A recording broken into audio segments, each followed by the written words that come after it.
Merhaba sevgili dostlar.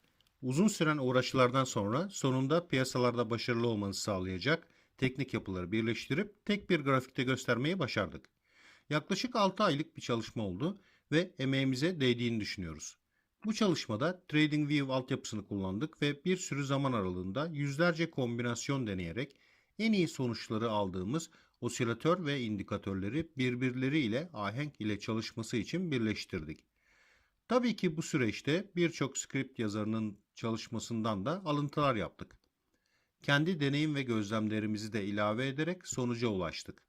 Ekranda gördüğünüz yapı oldukça kompleks gibi görünse de aslında çok da karmaşık değil alıştığınızda.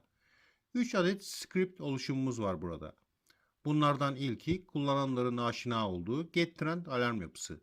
getTrend'in en iyi özelliği uygun zaman aralığının çok iyi ayarlanması ile harika sonuçlar verebilmesi. Burada 15 dakikalık grafik yapısı birçok indikatörde olduğu gibi getTrend'de de olumlu sonuçlar verdi. Aşağı ve yukarı doğru gösterdiği alarmlar bizi oldukça iyi yönlendirecek. Ama her indikatörde olduğu gibi onun da bir handikapı var. Bu da alarmın bazen yer değiştirmesi ve yanlış uyarı vermesi. Bu yüzden yalnız kullanılmamalı. Gelelim ikinci indikatör birleşimine. Ben buna Bullseye Just For Me adını verdim.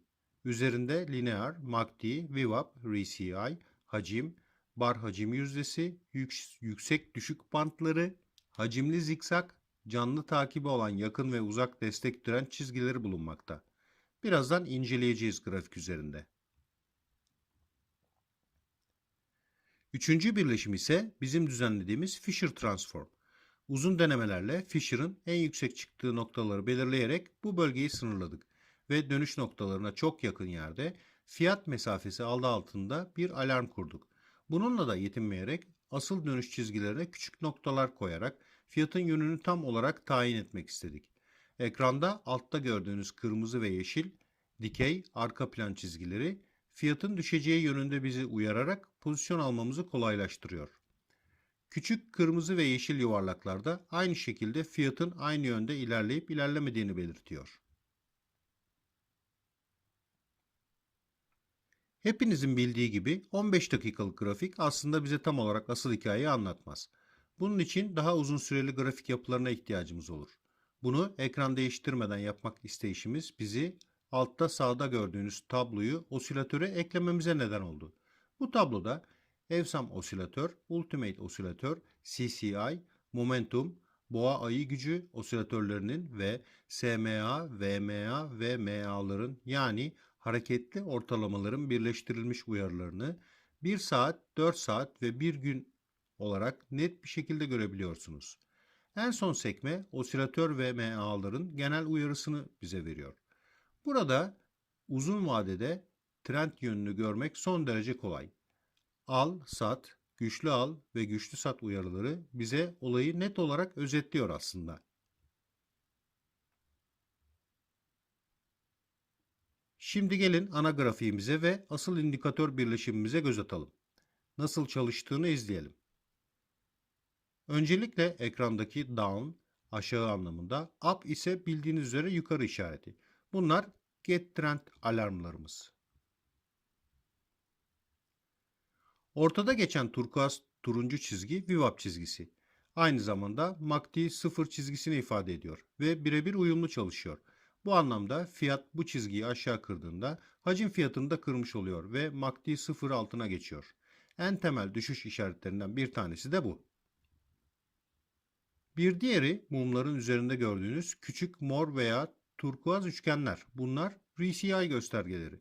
RSI 70 veya 80 olduğunda mor üçgen, 20 veya 30 olduğunda turkuaz üçgen görüyorsunuz. Bu da bize değerin aşırı alışta ya da aşırı satışta olduğunu ifade ediyor. Bar renkleri 3 şekilde değişiyor. Koyu yeşil ve koyu kırmızı renkler barın %65 dolu olduğunu ve yönünde net bir şekilde ilerlediğini gösterirken koyu mavi renk barın %35 dolu olduğunu ve piyasanın sıkışmaya başladığını gösteriyor. Bir diğer deyişle ayılar ve boğalar kıyasıya çarpışıyor bu barlarda. Arka plandaki açık yeşil renk piyasadaki hacmin yüksek olduğunu ve işlem hızının iyi bir seviyede olduğunu anlatıyor. Eğer arka plan mavi renk olursa bu, hacmin son derece yüksek olduğunu ifade ediyor. Bu durumlarda işlem hızı da çok fazla olduğu için pozisyon almak riskli. Grafikteki koyu renk 50 periyot geriden başlıyor ve açık alana odaklanmamızı kolaylaştırıyor. Ekrandaki kırmızı ve yeşil noktalı çizgiler yakın, yani son 5-10 periyotluk dönemdeki direnç ve destek seviyesini net bir şekilde gösteriyor ve buna göre pozisyon alabilirsiniz. Siyah noktalı çizgiler ise uzun vade direnç ve destekler. Fiyat bunları kırarsa bu durum uzun vadede trend yönünün aynen devam edeceğini belirtiyor. Tanıtımımız bu kadar. Umarım beğenmişsinizdir. Her şeyden önce burada anlatılanlar ve indikatörler bir gösterim niteliğinde olup kesinlikle yatırım tavsiyesi olarak değerlendirilmemelidir.